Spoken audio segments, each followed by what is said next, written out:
Channel. So once again आज हमारा जो नेक्स्ट टॉपिक है वो है आपका स्पेशल हॉर्टिकल्चर प्रैक्टिसेस।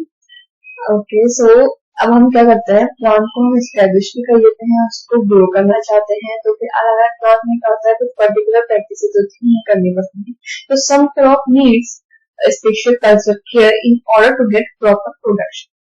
तो हमें वो कल्चर प्रैक्टिसेस करनी पड़े हैं सो दैट हम उसका प्रोडक्शन अच्छे से ले सके। सो इस जो अलग अलग कुछ स्पेसिफिक प्रैक्टिसेस हैं जो कुछ स्पेसिफिक क्रॉप्स में होती है। सो अब आज हमने उस तरीके की अलग प्रैक्टिसेस को कवर किया है। पर्टिकुलरली क्रॉप वाइज हम चल रहे हैं, उसको हम जब क्रॉप की बात आएगी देन हम उसको देखेंगे। सो कुछ जो प्रैक्टिसेस हैं जिसमें पहले आपका डिसकरिंग। डिसकरिंग क्या है आपका, जैसे आपको पता है कि सकर्स होते हैं जो हम पहले भी पुरानी वीडियोस में डिस्कस कर चुके हैं। तो बहुत सारे प्लांट्स होते हैं जिनमें आपके सकर्स अराइज होते हैं, जैसे कि आपका बनाना है, आपका पाइन एप्पल है, आपकी फ्लावर्स है और भी क्रॉप्स जिनमें आपके सकर्स निकलते हैं। तो क्या होता है कि आप एक ही राइजोम या फिर एक ही क्लम या फिर जो भी आपका अंडरग्राउंड पार्ट है जिसके थ्रू आपके सकर्स निकल रहे हैं, तो क्या होता है कि एक ही क्लम से मे भी आपके बहुत सारे सकर्स निकल आते हैं, या फिर हो सकता है कि क्लम्स मदर क्लम के साथ आपके छोटे छोटे जो नए कॉम्स क्लम्स जो भी है वो भी आपको हो सकता है उनसे आपके और भी सकर्स निकल रहे हैं।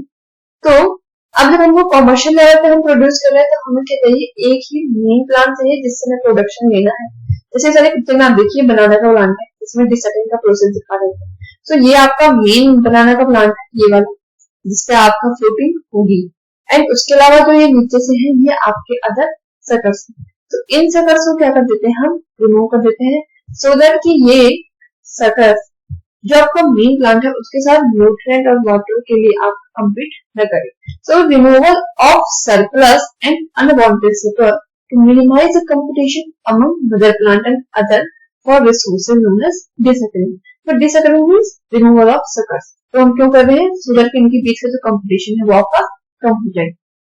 तो डिसकरिंग का प्रोसेस आपका बनाना में होता है और अदर भी जो क्रॉप्स जिनमें आपके सकर्स अराइज होते हैं उनमें भी ये प्रोसेस होता है।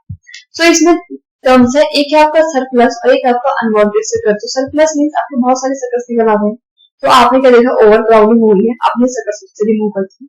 और दूसरी कंडीशन है अनवांटेड सकर्स, क्योंकि बनाना में आपके दो टाइप के सकर्स होते हैं, short suckers and water suckers, जिसमें से कि शॉर्ट सकर्स ही जो है आपका उसमें प्रोडक्शन आता है, बाद में फ्रूटिंग करते हैं। वाटर सकर्स आपके उनमें फ्रूटिंग नहीं होती है, तो आप उनको क्या करते हैं, रिमूव कर देते हैं।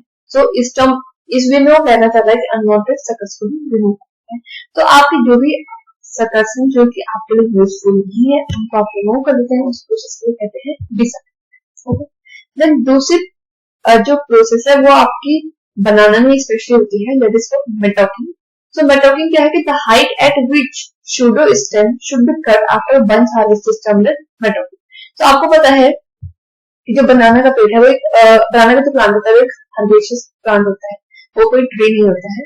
तो एक बार जो प्लांट है आपका, मान लीजिए ये वाला जो प्लांट है इसमें इसको कट कर दें, इस वाले प्लांट में एक ही बार फ्रूटिंग होगी, उसके बाद उसमें फ्रूटिंग नहीं होगी, बाकी जो राइजोम है उससे नए सकल निकलेंगे, देन वो ग्रो होंगे तो उसमें फ्रूटिंग होगी। बट इस वाले हार्वेस्टर से इस वाली स्यूडो स्टेम में एक ही बार आपको कुछ नहीं करते हैं। तो जब आप बनाना के बंच को आप हार्वेस्ट कर देते हैं उसके बाद इसको आप रिमूव कर देते हैं, तो इसको क्या करते हैं, कुछ हाइट से ग्राउंड से कुछ ऊपर फैला देते हैं, इसको कट कर देते हैं। सो जो आप ये रिमूव कर रहे हैं इस प्लांट को, इस स्यूडो स्टेम को, इसमें टर्म क्या है, मेटॉकिंग। देन नेक्स्ट आपका क्रॉपिंग। क्रॉपिंग भी आपका बनाना नहीं कहते हैं, क्रॉपिंग को आप अदर क्रॉप में अदर टर्म यूज करते हैं, लाइक आपने स्टिकिंग यूज हो सकता है। क्रॉपिंग बेसिकली क्या है, सपोर्ट प्रोवाइड करते हैं। तो कई क्रॉप्स में क्या करते हैं, हम स्टिकिंग करते हैं, स्टिक की हेल्प से अदर रोप अदर कुछ वायर कोई सा भी सिस्टम आप यूज कर सकते हैं जिसमें क्या प्लांट में ग्रो होता है, जैसे आपका ट्विनस में होता है या फिर आपके वाइन्स में होता है। लेकिन क्रॉपिंग में क्या डिफरेंस है, providing support to the banana bunch is known as cropping. जो ये बनाना का बंच है इसमें जब आपकी फ्रूटिंग आई है, पूरा का पूरा बंच है, तो ये इतना हैवी होता है कि स्यूडो स्टेम कई बार क्या है, इसको सपोर्ट की जरूरत पड़ती है। तो इस बंच को आप सपोर्ट दे रहे हैं, ये आप देख सकते हैं यहाँ पे वायर और उसकी हेल्प से है, रॉड्स की हेल्प से उसको सपोर्ट दे रहे हैं, इसलिए हम कहते हैं क्रॉपिंग। ओके, नेक्स्ट है आपका रटोनिंग। तो रटोनिंग आपका कौन सी क्रॉप में यूज होता है? रटोनिंग आपकी पेरेनियल क्रॉप्स कह सकते हैं यूज होता है। तो इसमें क्या है आपका कि ये पिक्चर की हेल्प से समझते हैं, ये एक शुगर केन है, शुगर केन में रटोनिंग करते हैं, जैसे आप बनाना में भी करते हैं, पाइनएप्पल में भी करते हैं। तो इसमें क्या है, पहले शुगर केन का एक जो प्रोपोगेशन मटेरियल है आपने कटिंग है, आपने उसको प्रोपोगेट किया, यहाँ नोडल पोर्शन से स्पिन नया प्लांट अराइज हुआ, देन ये ग्रो हुआ, देन इससे आपके जो भी ये क्रॉप है इसे क्रॉप साइकिल चल रही है। अब इस पोर्शन पे आप क्या कर रहे हैं, शुगर केन को अपने हार्वेस्ट करके। तो आप इस वाले पिक्चर में देखिए, इस वाले पोर्शन पे आपने जब शुगर केन को हार्वेस्ट करे तो आपने कहाँ से इसको कट किया है, बिल्कुल बिलो लेवल से नहीं, मतलब बिल्कुल उस ग्राउंड लेवल से नहीं, ग्राउंड से थोड़ा सा ऊपर आपने इसमें क्या है कट कर दिया है। और देन जो ये रह जाता है क्रॉप का जो अदर पार्ट रह जाता है, इसमें अंडरग्राउंड अभी वाइट है, इसको आप ऐसे ही छोड़ देते हैं। फिर नेक्स्ट सीजन में इससे ही नया सकर निकलेंगे एंड फिर अगेन वो एक और बार से क्रॉप आके पूरी होगी।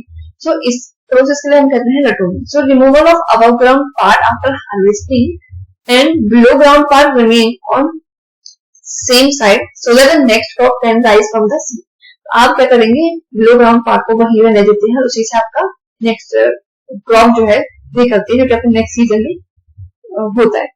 तो इसके लिए हम कहते हैं रटोनिंग। ऐसा बनाने में कर सकते हैं, आपने हार्वेस्ट कर दिया, मेटापिंग कर दी, उसके बाद आपका क्लाउड में जो राइजिंग में बढ़ी जाता है, उससे फिर नेक्स्ट सकर निकलेंगे, नेक्स्ट उसी से आप क्रॉप ग्रो कर सकते हैं। या 2 से 4 बार ज्यादा टाइम के लिए रटोनिंग हर साल नहीं कर सकते, उससे क्या है क्रॉप की प्रोडक्टिविटी कम होने लग जाती है, टाइम के बाद क्वालिटी घट जाती है। लेकिन आप हर साल भी आप क्रॉप चेंज नहीं कर सकते, तो उसमें ये हेल्पफुल है। सो इसमें हम कहते हैं रटोनिंग। नेक्स्ट है एवलेशन। एवलेशन आपका ऑयल पाम में स्पेशली होता है। सो एवलेशन क्या है, it consist of removal of inflorescence produce during early life style. Oil palm का जो आपका स्टार्टिंग केस है उसमें इन्फ्लोरेसेंस निकलेगा, आप उसे रिमूव कर देंगे, इस प्रोसेस को कहते हैं evaluation. The inflorescence produced initially are very small and the fruit produced on them have very low oil content. अब इसे रिमूव क्यों करना है, क्योंकि इनिशियल स्टेज में जो आपकी फ्रूटिंग होगी, फ्रूट क्या है आपके स्मॉल होंगे और उसका ऑयल कंटेंट को लो होगा, तो प्रोडक्ट की क्वालिटी भी अच्छी नहीं होती है। प्लस अगर आप जल्दी रिप्रोडक्टिव फेज में प्लांट को ले आते हैं तो उसकी वेजिटेटिव ग्रोथ इतनी अच्छी नहीं होती है। तो इस पिक्चर में आप देख सकते हैं, ये पहले वाला ऑयल पाम के प्लांट है, यानी जो पिक्चर है ये इसके क्राउन पोर्शन की है, जहाँ पे इसकी लीव्स है। तो ये जो है आपका, इससे आपका इन्फ्लोरेसेंस राइज होगा, तो उसको क्या करना है, पहले ही रिमूव कर दें। तो ये प्रोसेस कहते हैं आपके एवलेशन या फिर स्पेशली ऑयल पाम। देन एक प्रोसेस है सिंचरिंग। सिंचरिंग is almost same as ringing, जो हमने पहले प्रूनिंग वाले लेक्चर में देखा था। जैसे हम इसमें आप देखिए, ट्रंक में आपने इस तरीके से बाहर को रिमूव कर दिया, सो दैट की जो फोटोसिंथेसिस है वो नीचे वाले पोर्शन पे ना आए, ऊपर ही रहेगा, प्लांट की जो प्रोडक्टिविटी वो अच्छी हो, जल्दी फ्लावरिंग हो, जल्दी फ्रूटिंग। तो सिंचरिंग आप इंपॉर्टेंट क्वेश्चन आता है, सिंचरिंग कौन सी क्रॉप में, तो परसिमन में स्पेशली सिंचरिंग होती है, अदर भी क्रॉप्स होती है, बट परसिमन में ये एक इम्पोर्टेंट कल्चरल प्रैक्टिस है। देन एक आती है विंटरिंग। विंटरिंग आप करते हैं रोज में, या फिर और भी कुछ प्लांट हो सकते हैं, पर्टिकुलरली विंटरिंग होती है रोज में। तो इसका क्या है, it is a type of root pruning in the area where winter is not change as rose don't go into rock. Rose क्या है आपका विंटर एरिया, बट जहाँ पर टेम्परेट एरिया है, जहाँ पर बहुत ज्यादा ठंड होती है, वहाँ पे लोग ठंडियों में डोमेंसी से जाता है, उसमें कोई वेजिटेटिव ग्रोथ नहीं होती है, सो रोज को जाते हैं। उससे क्या होता है कि जब उसमें फ्लावरिंग होती है बाद में, सीजन आने की, विंटर्स के बाद समर में, वो फ्लावरिंग बहुत अच्छी होती है, उसकी क्वालिटी भी अच्छी होगी। लेकिन कई एरिया में क्या होता है, विंटर इतनी चिलिंग नहीं होती है, विंटर्स में इतना ज्यादा ठंडा टेम्परेचर नहीं है, तो रोज में क्या हो रहा है कि डोमेंसी प्लांट जा ही नहीं रहा है। उस केस में क्या है, वो वेजिटेटिव ग्रोथ तो करता रहता है, उसकी वजह से उसकी एनर्जी लॉस होता है, और उसके बाद जो फ्लावरिंग आती है वो इतनी अच्छी नहीं होती। तो विंटरिंग क्या है, विंटरिंग में आप क्या करते हैं, प्लांट्स की रूट प्रूनिंग कर देते हैं। इस पिक्चर में देखिए, ये रोज का प्लांट है, इसकी रूट्स थी, उससे प्रूनिंग कर दी है। रूट प्रूनिंग करने के बाद क्या होगा, वो डोमेंसी से जाएगी, अब वो उतनी जल्दी उसकी वेजिटेटिव ग्रोथ नहीं होगी, तो वो उसकी वेजिटेटिव ग्रोथ रुक जाएगी, एंड उसके बाद जब नेक्स्ट फ्लावरिंग आएगी बहुत अच्छी, जिसके लिए हम कहते हैं विंटरिंग, स्पेशल करके रोज। देन नेक्स्ट प्रैक्टिस है स्टंटिंग। स्टंटिंग में क्या है कि this is a type of grafting in which the union of scion and rooting of root stock take place simultaneously. अब इसमें आप क्या करेंगे, ये आप देखिए कटिंग से, ये नीचे वाला रूट स्टॉक है, ये ऊपर वाला आपके सामने से, तो रूट स्टॉक में रूट्स नहीं है। यदि आपने किसी प्लांट से कटिंग आपने ली है, परेशान में किसी प्लांट से किए हैं, इन दोनों को आप ज्वाइन करेंगे और ज्वाइन ग्राफ्टिंग करने के बाद इसकी रूटिंग करेंगे। तो इसमें क्या है, ये यूनियन एक साथ फॉर्म हो रहा है और रूटिंग भी उसी टाइम पे हो रही है। इस प्रोसेस को कहते हैं डिस्कटिंग।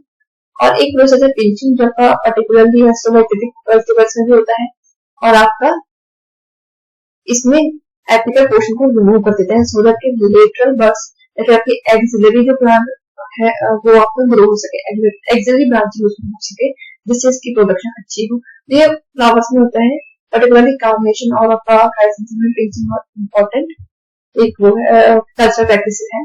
This is a technique of getting more number of flower. In this technique the growing tip of a plant above 5 leaflet level is removed. The technique reduces the height of the plant and increase the formation of axillary branches. Then इससे आपको flowering और अच्छी होगी। Then है आपका डिसबडिंग। डिसबडिंग आपका carnation में और क्राइसेंथेमम में इसमें क्या है, बर्ड्स को रिमूव कर देते हैं unwanted, means removal of unwanted flower buds to get vigorous grow. क्योंकि इस पिक्चर में देखिए यहाँ पे 3 फ्लावर्स है, तो ये क्या कर रहा है, उसको इसमें एक ही फ्लावर चाहिए, लेकिन चाहिए कि फ्लावर जो हो अच्छा हो, उसकी शेप अच्छी हो, कलर अच्छा है, उसके लिए क्या करेगा, बाकी की बर्ड्स को रिमूव कर देगा सो दैट कि इस वाले फ्लावर बर्ड के लिए कॉम्पिटिशन कम हो जाए। तो इसे हम कहते हैं डिसबडिंग। एंड लास्ट एक प्रोसेस है, प्रैक्टिस है, वो आपके पल्सिंग। पल्सिंग क्या है, आपका पोस्ट हार्वेस्ट प्रैक्टिस मीन्स अपने फ्लावर कट फ्लावर्स को ले लिया उसके बाद की प्रोसेस।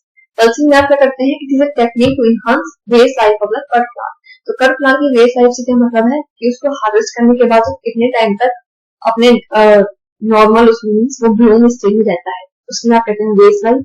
तो इसमें आप क्या करते हैं, शुगर सॉल्यूशन में कटिंग्स को डिप कर देते हैं सो दैट उनकी बेस लाइफ है ज्यादा टाइम के लिए बढ़ जाए।